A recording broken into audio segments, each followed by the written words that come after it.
what is value, particularly in Scrum where you've got a product owner accountability and that person's supposed to be maximizing value? It would be kind of useful to know what value is, wouldn't it? So what is it? And maybe we'll start talking about what it isn't.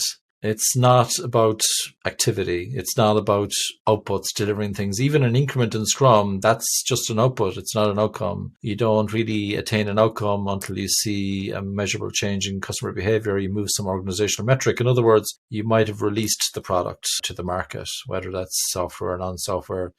Customers are getting value, and there's value and there's usefulness in what we're offering.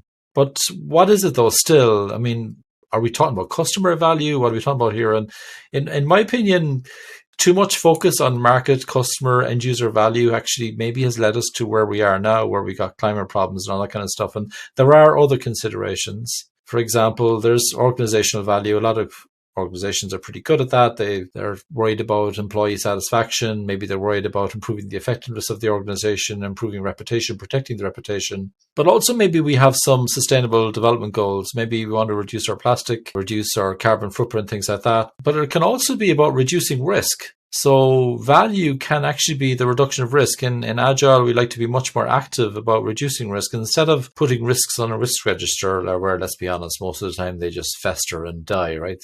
Darren's the mitigating action owner, and he said he'd do it by the end of the month. And surprise, surprise, Darren doesn't do it by the end of the month because everybody forgot about those risks on the risk register, apart from maybe 5 people I've seen in my career who've really done that very, very well. And so instead, when in an agile approach, we'd like to be much more proactive at risk management. And maybe if you do have a backlog, something like that, something like Scrum, or you have a backlog, or even if you're deciding what the next thing is to do, maybe you say, well, that's kind of a risky thing there. So what are we going to do? Are we going to do some metaphorical controlled explosion to see if there's some issue around there? And if there is, maybe we could save a lot of money now if we just stop this whole initiative at this point. So reduction of risk is quite important as well, but also learning. So are we learning about what customers, end users, what the organization is looking for? And so discovery, there's value in discovery. When you mix discovery with delivery, learning becomes the first citizen. So value can often be about learning, not necessarily directly getting value from the customer right now, but we're learning about what customers might need. Maybe they've been complaining about some particular problem, but actually they have a viable workaround and they're not willing to pay for a solution. And unless we're Google, we're probably not going to be selling their data. Probably don't have their permission to sell data, probably don't want to sell their data. So we probably want to serve a customer for something where they're willing to pay for something, some service or product. And so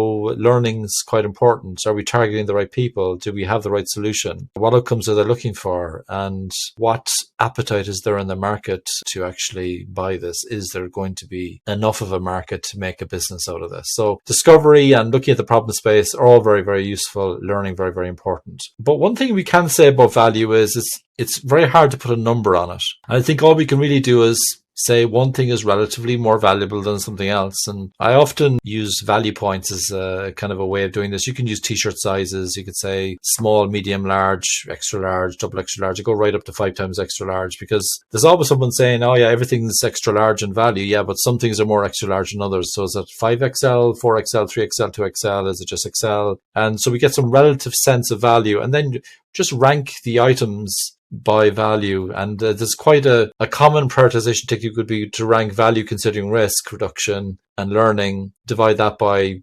relative effort, which might be, if you're just right sizing, 1 fits within a sprint if it's Scrum, or fits within the SLE if you're using Kanban, service level expectation. Maybe 20 is too big, and 100 no way, something like that. Even if you're not using story points, you can use relative sizing like that. And so value divided by effort, quite a common way of ranking your items, but value is relative, and putting absolute numbers is difficult. And I only ever had one time in my career where I could put a US dollar number on an item, and we actually didn't do that then because we had 1 million users and we wanted 50 million users. So the value was in how could we make the app more marketable, more downloadable? Why would people want to download this thing? So then we could, rather than milking the customers we already have, can we actually expand the market share? And maybe there was value in trying to find more people in other markets. So value is context sensitive, but it's not just about the customer. Thank you.